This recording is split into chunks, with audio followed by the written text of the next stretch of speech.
साहब बैठे हमारे बीच में, योगेंद्र जी, जरा इनको भी तो पता लगे कि सामाजिक संगठन के मोर्चे ने 4 महीने में सर्दियों से शुरू कर आज गर्मियों में जब हम आ गए हैं, हाथ खड़े करके बोलो, दोनों हाथों की मुट्ठी बंद करके, जय भीम, जय संविधान, जय भीम, जय संविधान।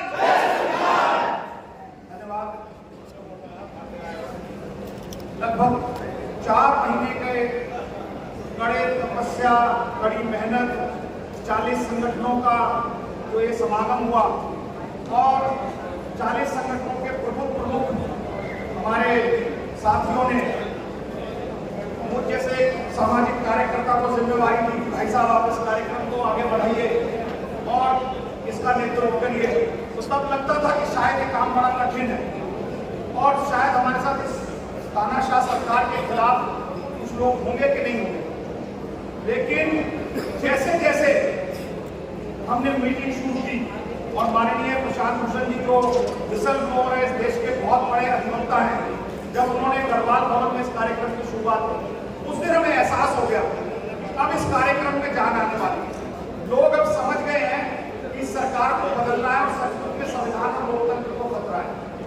उसी दिन से हमने निरंतर मीटिंग की डॉक्टर साहब, और दिल्ली का कोई कोना हमने नहीं छोड़ा कि यहाँ पर हमारी मीटिंग हुई। और एनसीआर में, गुड़गांव में, फरीदाबाद में, गाजियाबाद में, नोएडा में, बहादुरगढ़ में, सब जगह हमने मीटिंग की। इवन मैं तो छत्तीसगढ़ भी मीटिंग करके आया सामाजिक संगठन, और सब जगह एक ही आवाज निकली कि सरकार को तो बदलेंगे भाई इस बार, ये सरकार को हमारे लिए खतरनाक है, इस सरकार को तो हटाना पड़ेगा। और एक भी मुझे बताते बड़ी खुशी हुई कि जितने हमारे सामाजिक संगठन थे सबने 100 से ज्यादा मीटिंग कराई। हमारे पास कोई हिम्मत नहीं था, हर व्यक्ति ने अपने पैसे से समर्थन किया, सहयोग किया, कुर्सी लगाई, चाय पानी पिलाई। और मैं ऐसे ही एक साथी है हमारे कपिल सिनंदी जी, हमारे बीच में हैं। कपिल जी कहां पर है? आ जाइए। कपिल सिनंदी जी कहां पर है? आइए एक मिनट आगे आइए।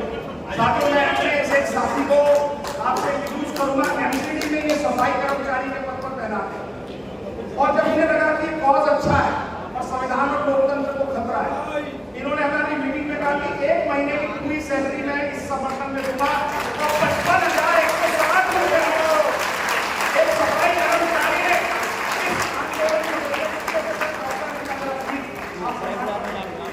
हेलो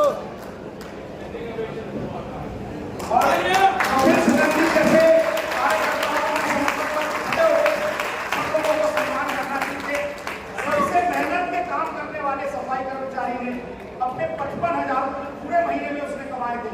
वो इस कार्यक्रम करने में हम सब लोगों को सहयोग करना चाहते हैं।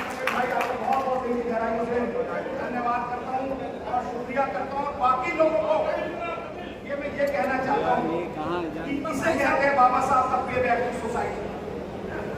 आज बहुत लोगों ने संविधान के नाम पर बहुत बड़े बड़े पदों पर आसीन हो गए, बड़े पैसे भी बनाए, बड़ा मान सम्मान भी मिला है, लेकिन वो सब बेमानी है।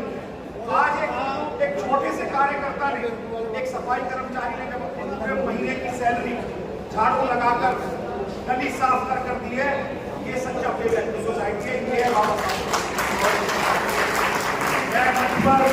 बहुत रजा साहब है, बहुत बड़े प्रोड्यूसर है, डायरेक्टर है, हमारे बीच में आके जोरदार तालियों से बहुत रजा साहब करने वाले। अब हमारा कोड पूरा हो गया है और एक कार्यक्रम पूरी रूप से हम स्टार्ट भी करेंगे। और सब बैठे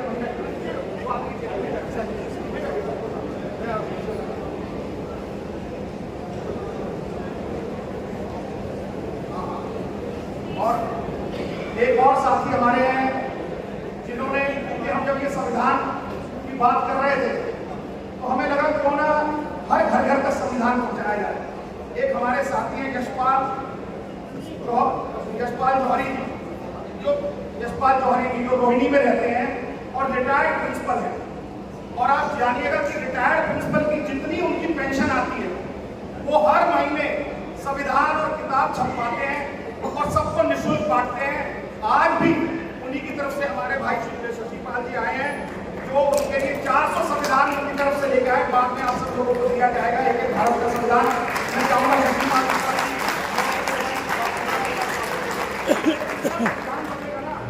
संविधान हम बांट रहे हैं वो किसी तरफ से बुरा है, संविधान ये दे रहे हैं।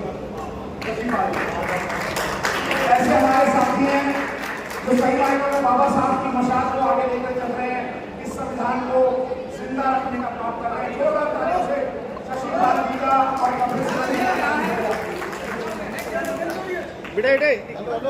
और मैं चाहूंगा जब तक मैं बोल रहा हूँ तो जितने हमारे शशि पाल जी के साथी हैं वो आगे से शुरू करके सभी साथियों को एक एक संविधान की प्रति दे दें, क्योंकि जब डॉक्टर साहब खोलेंगे तो सबके हाथ में एक एक भारत का संविधान होना चाहिए। शशि पाल जी आप विनोद पिप्पल और राहुल जी भी इनके साथ हैं और उनका भी धन्यवाद है जिन्होंने संविधान बांटने में हमारी मदद की। अब मैं केवल 2 मिनट लूंगा क्योंकि मैं नहीं चाहता कि मैं बहुत बात रखूं। आप लोग सुनेंगे डॉक्टर योगेंद्र यादव और डॉक्टर योगेंद्र यादव को अजीम शख्सियत है। आज बहुत गंभीर विषय और बड़ा महत्वपूर्ण विषय है और हमारा समाज बार बार इकट्ठा नहीं होता और ये चुनाव भी बहुत बार पहले आए होंगे, लेकिन ये साधारण चुनाव नहीं है, ये असाधारण चुनाव है।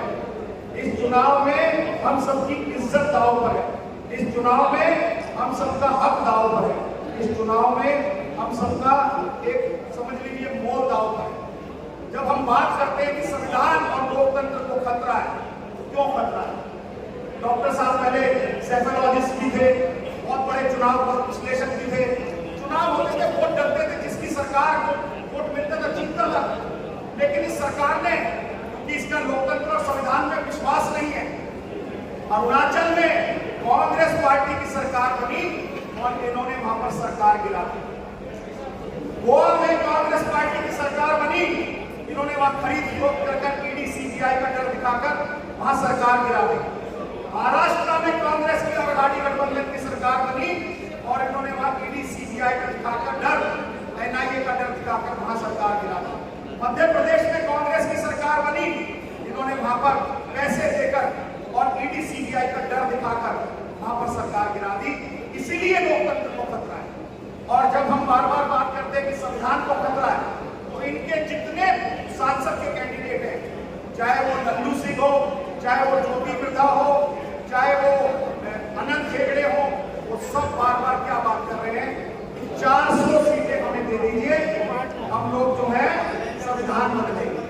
तो हमें बहुत ही दुख के साथ कहना पड़ रहा है कि जब इस देश का प्रधानमंत्री आज अपने किए हुए कामों को छोड़कर ना वो ये बता पा रहा है कि मैंने कैसे रोजगार दिए 2 करोड़, ना ये बता पा रहा है कि मैंने महंगाई कम की गई, वो केवल बता रहा है कि आप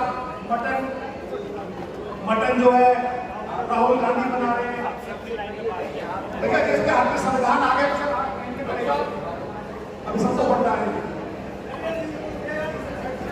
भैया, सबको संविधान मिलेगा। 1000 कॉपियां हैं, आप यहाँ 800 लोग बैठे हैं, आपको सबको संविधान मिल जाएगा। कृपया करके शांतिपूर्ण बैठे रहिए और संविधान को जाके रखिएगा, उसकी रक्षा की शपथ भी लेके देखिएगा।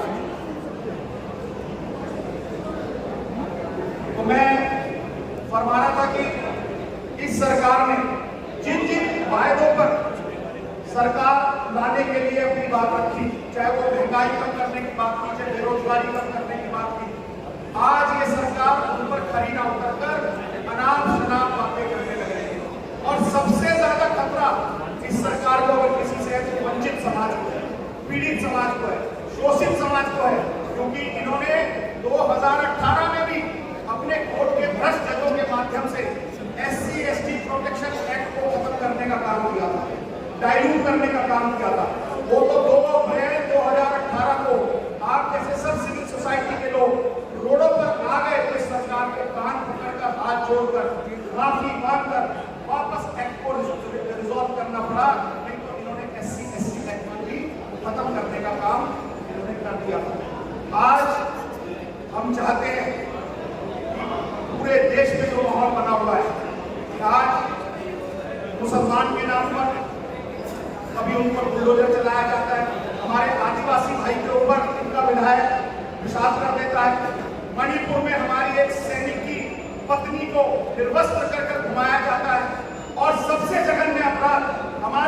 बेटी वाल्मीकि समाज की मनीषा वाल्मीकि के साथ हाथरस में जघन्य कांड किया जाता है, उसके साथ दुराचार, अनाचार, बलात्कार कर कर उसकी जीभ काट दी जाती है, उसकी रीढ़ की हड्डी तोड़ दी जाती है, और जब उसकी हत्या हो जाती है तो रातों रात पेट्रोल छिड़ककर डीएम और एसपी उसके बाहर उसका घास जलाता है खेत में, उसके परिवार को उसकी अंतिम साथ उसकी घास को भी नहीं देखने दिया जाता। ये सरकार महिला विरोधी सरकार है, ये सरकार किसान विरोधी सरकार है, ये सरकार युवा विरोधी सरकार है, ये सरकार जवान विरोधी सरकार है, ये सरकार दलित पीड़ित वंचित ओबीसी विरोधी सरकार है, ये सरकार अल्पसंख्यक विरोधी सरकार है। कहने का मतलब ये सरकार इस देश के 90% लोगों के खिलाफ है। आज जो हमारे 90% लोगों के खिलाफ हो, मैं समझता हूँ कि सरकार को बदलने का सही समय है, क्योंकि संविधान बार बार बताया जा रहा है कि खतरे में है, और इस संविधान के बिगड़ हमें कुछ मिला नहीं है। जो कुछ मिला वो इस संविधान की वजह से मिला है, और हम पर ज्यादा जिम्मेवारी इसलिए है क्योंकि संविधान को लिखने वाले, इसके निर्माता वो हमारे पूर्वज के, हमारे पिता थे, बाबा साहब डॉक्टर भीमराव अम्बेडकर। तो अगर कोई आपका पिता अगर अक्षर बनाता है तो उस अक्षर को कोई तोड़े तो सबसे पहले किसकी जिम्मेवारी होती है? इसको बचाए उसके बच्चों की। तो हम बाबा साहब के बच्चे हैं, ना इस संविधान को खंडित होने देंगे, ना इसको बदलने देंगे, ना इसमें कोई बदलाव होने देंगे। और अंत में, क्योंकि हम डॉक्टर साहब को सुनेंगे, वीर सिंह साहब की बात रखेंगे, मैं अंत में यही कहना चाहूंगा कि बोलना है तो आज बोलो, चुनाव के बाद बोलने का कोई हक नहीं, साथ में आना है तो आ जाओ, चुनाव के बाद आने का कोई अर्थ नहीं, समाज को जगाना है तो आज जगाओ,